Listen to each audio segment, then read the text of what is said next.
ভারতকে সরাসরি হুঁশিয়ারি দিলেন মামুনুল হক। তিনি বলেছেন, ভারত বাংলাদেশের পাশে নয়, শেখ হাসিনা এবং তার স্বৈরাচারী সরকারের পাশে দাঁড়িয়েছিল। ভারতের সামনে গলা নিচু করে চুপ থাকার দিন শেষ। এবার গর্জে উঠে অন্যায়ের জবাব দিবে বাংলাদেশ। এতদিন বাংলাদেশি রাজনীতিবিদদের শুধু দেখে এসেছি, ভারতের কাছে অনুরোধ করে কথা বলতে। ভারতের অন্যায় অবিচারের বিরুদ্ধে সরকারের কাউকে উঁচু গলায় প্রতিবাদ করতে দেখা যায়নি। বরং ভারতের অন্যায় এবং অবিচারের বিরুদ্ধে কেউ আওয়াজ তুললে তাকে থামিয়ে দেয়া হতো। তবে ভারতের গোলাম বাংলাদেশ এখন অতীত। এবার ভারতের সাথে চোখে চোখ রেখে জবাব দিবে বাংলাদেশ। শেখ হাসিনা সরকারের পতনের পর বাংলাদেশ ও ভারতের সম্পর্ক এখন আলোচনায়। নতুন বাংলাদেশের সাথে ভারত ভালো সম্পর্ক চায়, নাকি শেখ হাসিনাকে আবার ক্ষমতায় বসাতে করবে নতুন ষড়যন্ত্র, তা নিয়েই চলছে জল্পনা কল্পনা।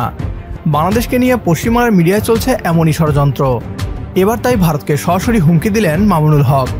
এ নিয়ে কি বলছে পশ্চিমবাংলার মিডিয়া, আসুন তা দেখি। বাংলাদেশের প্রাক্তন প্রধানমন্ত্রী শেখ হাসিনা দেশ ছেড়েছেন। বর্তমানে সেখানে নোবেলজয়ী অর্থনীতিবিদ মোহাম্মদ ইউনূসের নেতৃত্বে অন্তর্বর্তী সরকার গঠিত হয়েছে।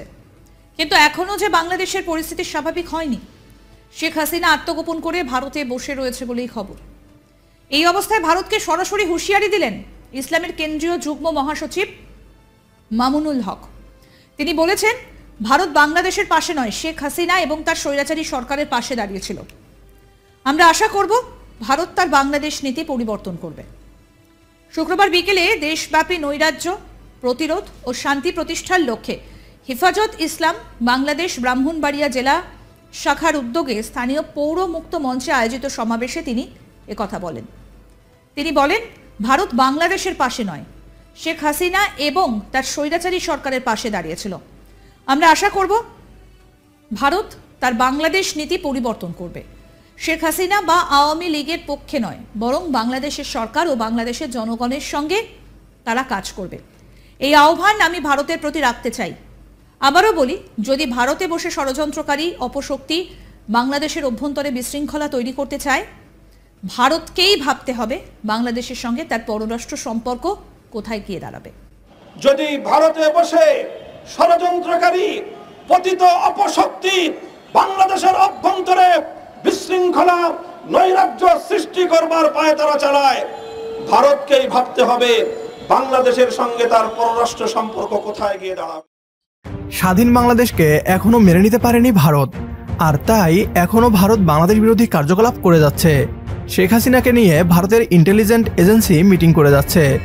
মামুনুল হকের এই হুঁশিয়ারি ভারতকে সতর্কবার্তা।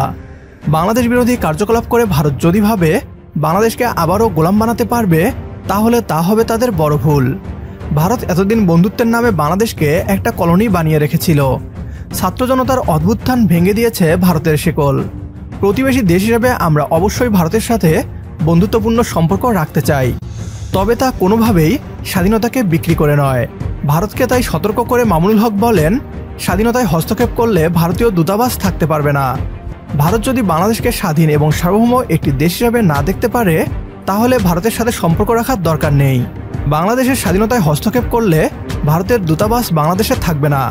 মামুনুল হকের সাথে যদি আপনিও একমত হন, তাহলে কমেন্ট বক্সে ইয়েস লিখে জানিয়ে দিন আমাদের। সেই সাথে ভিডিও শেয়ার করে দেখার সুযোগ করে দিন আপনার বন্ধুদের। পরবর্তী ভিডিও দেখার আমন্ত্রণ জানিয়ে বিদায় নিচ্ছি আজ। আল্লাহ হাফেজ।